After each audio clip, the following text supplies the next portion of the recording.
대표님, 프라다가 우주복을 만든다는 기사 봤어요? 맞아요. 2024년 10월에 나사가 발표를 했죠. 2026년 달 착륙에 쓸 우주복을 프라다가 만든대요. 프라다가요? 그 비싼 가방 만드는 프라다가 우주복을요? 전 세계가 똑같이 반응했어요. 프라다 우주복은 얼마야? 우주에도 명품 시대? 뭐 이런 농담들이 쏟아졌죠. 근데 진짜 충격은 따로 있어요. 프라다 우주복 개발 프로젝트 비용이 3,400억 원인데 이걸 손바느질로 만든다는 거예요. 손바느질이요? 로봇이 만드는 거 아니었어요? 저도 처음엔 놀랐어요. 나사에 우주복 전문 재봉사들이 따로 있대요. 봉제선 하나만 틀어줘도 우주에서 바로 죽을 수가 있어서 정말 한 땀 한 땀이 생명이라고 한대요. 그래서 나사가 세계 최고의 봉제 기술을 가진 프라다를 찾아간 거죠. 아, 그럼 프라다가 박음질을 잘해서 나사가 선택한 거예요? 단순히 박음질만 잘하는 게 아니에요. 사실 프라다는 25년 전부터 남들이 왜 저런 걸 해? 하는 이상한 일들을 많이 했거든요. 요트팀을 운영하고 바다 쓰레기로 가방을 만들고 미술관도 운영하고 이런 게 다 기술력으로 쌓였어요. 명품들이 그냥 비싸고 예쁘기만 한 줄 알았는데 기술력도 있었네요. 아이돌을 보면 화려한 무대에 가려져 있지만 멤버 한 명 한 명 다 노래를 잘하잖아요. 명품도 똑같아요. 화려한 브랜드 이미지 뒤에 진짜 실력이 숨어있죠. 오늘은 프라다가 어떻게 가방 브랜드에서 나사의 우주복 파트너가 됐는지 그 숨겨진 기술력을 파헤쳐 볼 거예요. 화려한 겉모습 뒤의 진짜 이야기가 궁금하신 분들 끝까지 함께 해주세요.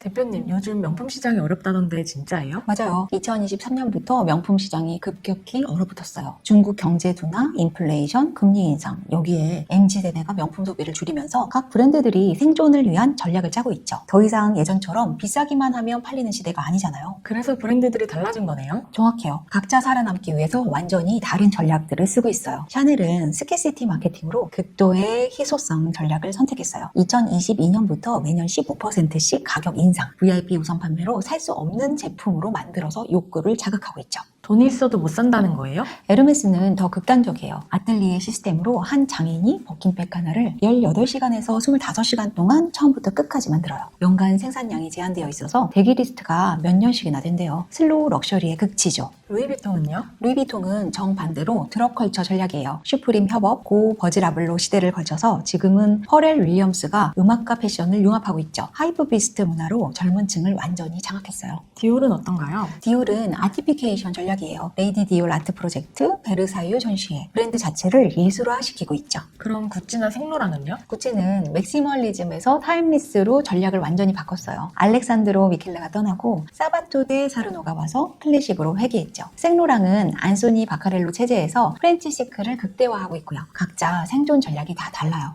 발렌시아가는요? 요즘 논란이 많던데. 발렌시아가는 컨트로버셜 마케팅의 끝판왕이죠. 뎀나 바잘리아가 일부러 논란을 만들어서 화제성을 유지해요. 테디비어 광고 논란, 파괴된 스니커즈, 안 좋은 관심도 관심이라는 전략인데 위험한 줄타기죠. 그럼 이런 생존 경쟁 속에서 프라다는 뭘 했어요? 여기서부터가 진짜 쇼킹한 얘기예요. 2024년 10월 나사와 악시엄 스페이스가 발표를 했는데 2026년 아르테미스 3 달 착륙 미션에 쓸 우주복을 프라다가 만든다는 거예요. 다른 브랜드들이 지구에서 생존을 경쟁할 때 프라다는 우주로 가버린 거죠. 근데 그게 진짜 가능한 거예요? 그냥 로고만 붙이는 거 아니에요? 저도 처음엔 그런 줄 알았어요. 근데 아니었어요. 프라다가 실제로 소재 개발, 재봉 공정 설계, 봉제 실무까지 다 담당한대요. 나사가 프라다를 명품 브랜드가 아니라 산업 파트너로 인정한 거예요. 어떻게 그게 가능해요? 사실 프라다는 1997년부터 루나로사라는 요트팀을 운영했어요. 25년간 바닷물, 자외선, 강풍을 견디는 극한 소재를 연구했죠. 리나일론 프로젝트로 해양 플라스틱을 재활용한 신소재도 개발했고요. 아, 그래서 나사가 선택한 거구나. 맞아요. 다른 브랜드들이 헤리티지, 익스클루시비티, 아트, 스트리트 뭐 이런 걸로 경쟁할 때 프라다는 조용히 머티리얼 이노베이션을 쌓았어요. 명품이 아니라 소재공학 기업처럼 움직인 거죠. 그 결과가 나사 파트너십이고 이게 명품업계에서 가장 쇼킹한 생존 전략이 된 거예요.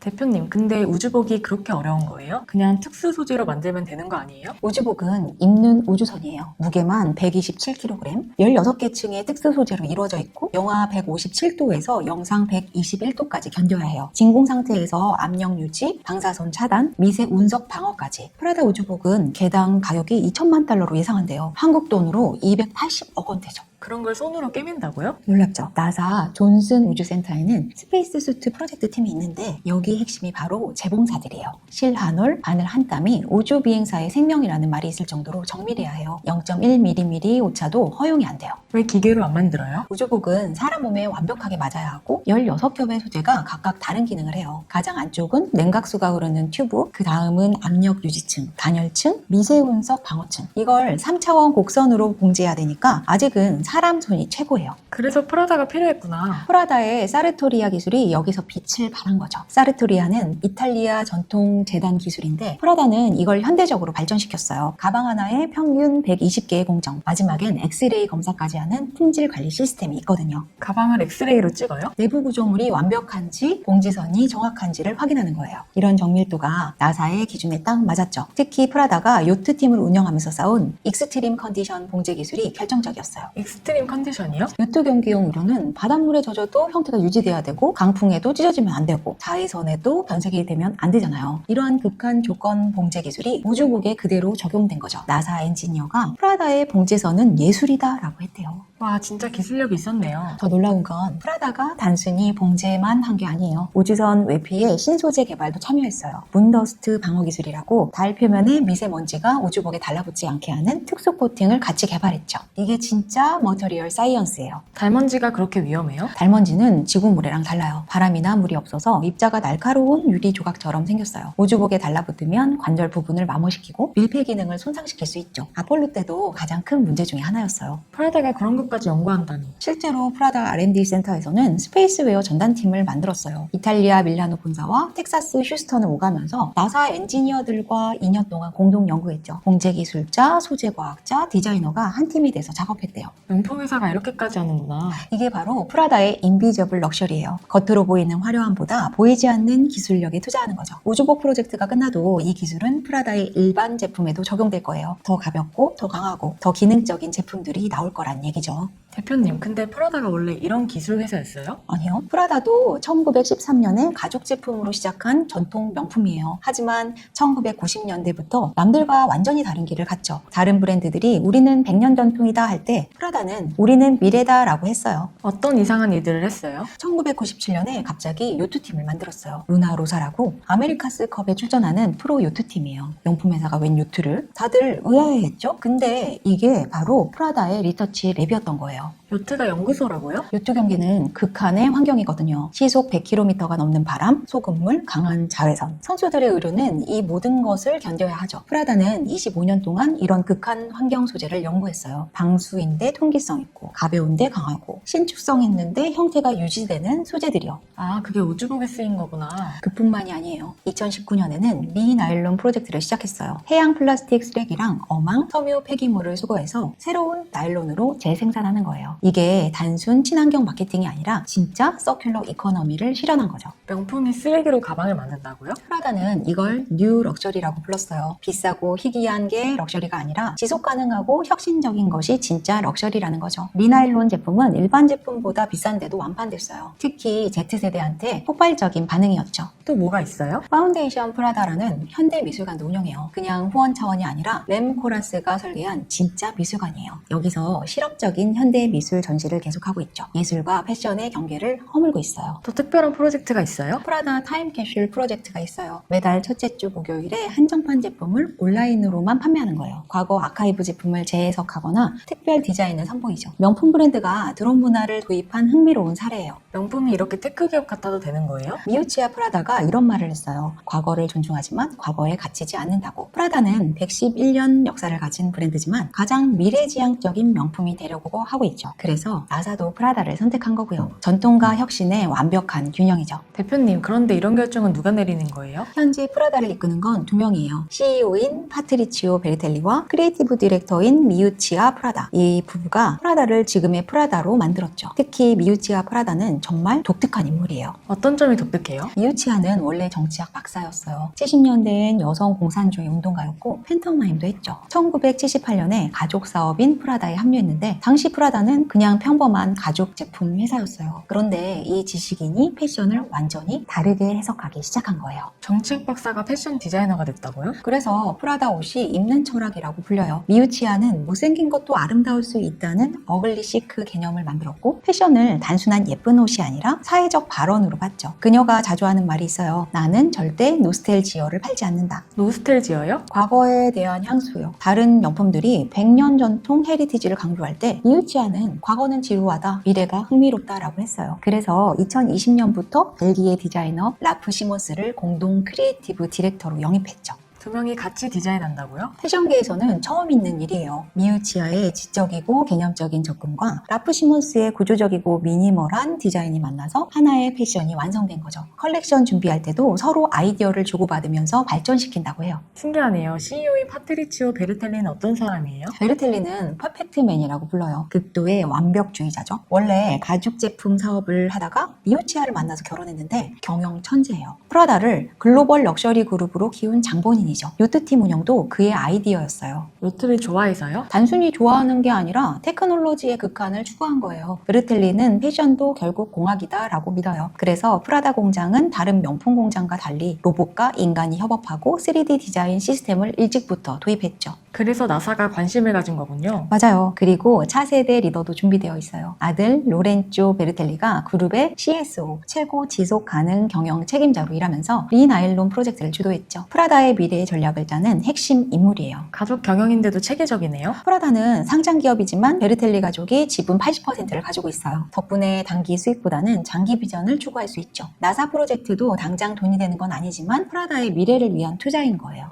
다른 직원들도 특별한가요? 프라다 R&D 센터에는 패션 디자이너보다 엔지니어가 더 많아요. 소재 과학자, 화학자, 물리학자들이 일하죠. 인더스트리얼 플랫폼이라고 부르는데 패션 회사라기보다 연구소 같아요. 이들이 나사 프로젝트의 실무를 담당했고요. 대표님, 그런데 이런 실용적인 전략이 실제로 돈이 되나요? 숫자가 모든 것을 말해주죠. 2024년 프라다 그룹 실적을 보면 매출이 전년 대비 17% 증가한 54억 유로, 우리 돈으로 약 7조 8천억 원을 기록했어요. 순이익은 25%나 늘었고요. 와, 명품 시장이 어렵다면서요? 그게 포인트예요. 다른 명품 브랜드들이 고전할 때 프라다는 성장했어요. 특히 미우미우 브랜드가 폭발했는데 무려 60% 성장했어요. 이게 단순히 운이 좋아서가 아니라 전략이 맞아떨어진 거예요. 미우미우가 뭐예요? 프라다의 세컨 브랜드예요. 미우치아 프라다가 1993년에 만들었는데 더 젊고 실험적이죠. 최근 콰이어트 럭셔리 트렌드의 대표 브랜드가 됐어요. 시끄럽게 로고를 자랑하는 게 아니라 조용히 품질로 말하는 거죠. 아, 그래서 MZ세대가 좋아하는구나. 정확해요. 지역별로 보면 더 재미있어요. 아시아 태평양 지역에서 19% 성장, 특히 일본에서 30% 이상 성장했어요. 중국이 어려운 상황에서도 일본과 한국에서 큰 인기를 끌었죠. 미국과 유럽에서도 두 자릿수 성장을 기록했고요. 베르사체 인수는 어떻게 됐어요? 2024년에 베르사체를 인수하면서 프라다는 진짜 럭셔리 그룹이 됐어요. 프라다, 미우미우, 처치스, 그리고 베르사체까지 각 브랜드마다 다른 고객층을 공략하면서 시너지를 내고 있죠.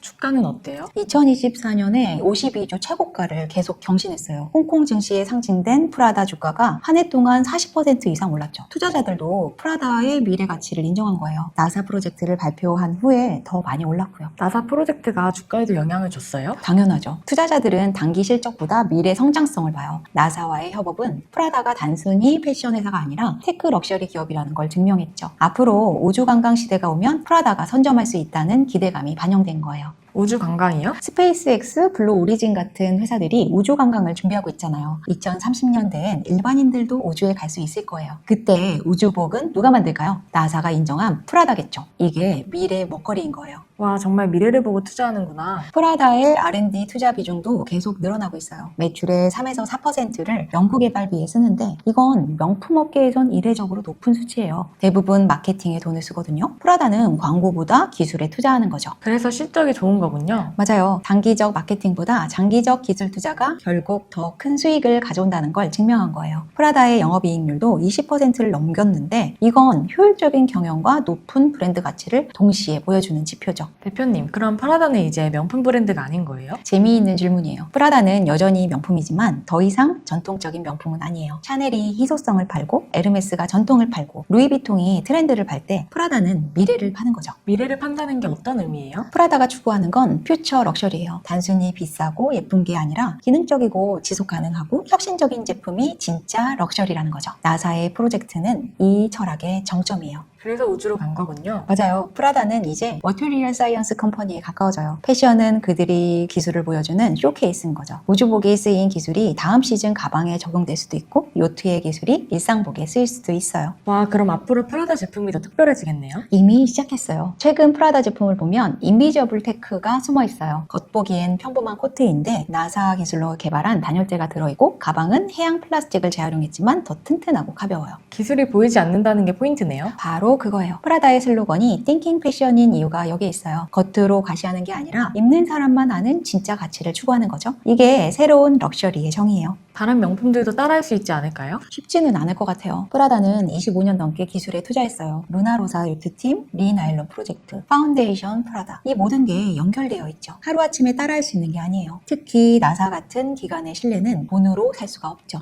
그럼 프라다의 미래는 어떻게 될까요? 프라다의 방향성을 보면 흥미로워요. 이미 리나일론으로 지속 가능성을 증명했고 나사 프로젝트로 기술력을 인정받았죠. 이런 DNA가 앞으로 어떤 제품으로 이어질지 기대되는 거예요. 극한 환경 소재 연구가 일상 제품에 적용될 수도 있고요. 우주복이 시작이었네요. 맞아요. 나사 프로젝트는 프라다가 패션의 미래를 정의하겠다는 선언이에요. 다른 브랜드들이 과거의 영광에 기대거나 현재의 트렌드를 추출 때 프라다는 10년, 20년 후를 보고 있는 거죠. 프라다가 정말 특별한 브랜드였네요. 미우치와 프라다의 말을 인용하면 패션은 세상을 반영하는 게 아니라 세상을 바꾸는 것이래요. 프라다는 단순히 옷을 만드는 것이 아니라 미래를 디자인하고 있는 거예요. 그래서 나사도 투자자들도 그리고 소비자들도 프라다를 선택하는 거고요. 명품의 정의가 바뀌고 있는 거군요. 정확해요. 이제 명품은 비싼 것이 아니라 가치 있는 것이에요. 프라다는 그 새로운 정의를 만들어가고 있죠. 박음질로 시작해서 우주까지 간 브랜드. 이게 프라다의 진짜 이야기예요. 대표님, 2026년이 프라다에게 특별한 해가 될 것 같아요. 맞아요. 2026년에는 두 가지 큰 이벤트가 있죠. 첫 번째는 나사의 아르테미스 3 미션으로 프라다 우주복을 입은 우주 비행사가 달을 걸어요. 둘째는 악마는 프라다를 입는다 2가 개봉합니다. 와, 진짜 프라다의 해네요. 20년 전 영화에서 프라다는 권력과 스타일의 상징이었어요. 미란다 프리스틀리가 입은 프라다는 패션계의 정점을 보여줬죠. 그런데 2026년 프라다는 나사가 인정한 기술 브랜드가 되어 있을 거예요. 영화 제목도 바뀌어야 하는 거 아니에요? 우주 비행사는 프라다를 입는다로? 재미있는 생각인데요. 어쩌면 프라다에게 2026년은 브랜드 역사상 가장 중요한 해가 될 거예요. 지구에서는 영화로, 우주에서는 실제로 프라다를 입는 해니까요. 정말 드라마틱한 스토리예요. 프라다가 보여준 건 단순해요. 남들보다 다른 길을 가는 용기, 미래를 보는 비전, 그리고 꾸준한 기술 투자. 이게 만든 결과가 나사 파트너십이고 60% 성장이에요. 오늘 정말 많이 배웠어요. 프라다는 이제 박음질 잘하는 명품 브랜드가 아닙니다. 과학을 꿰매는 브랜드, 기술을 입히는 철학입니다. 오늘 영상이 도움이 되셨다면 구독, 좋아요 부탁드려요. 저희는 다음에 더 흥미로운 브랜드 이야기로 찾아올게요. 안녕!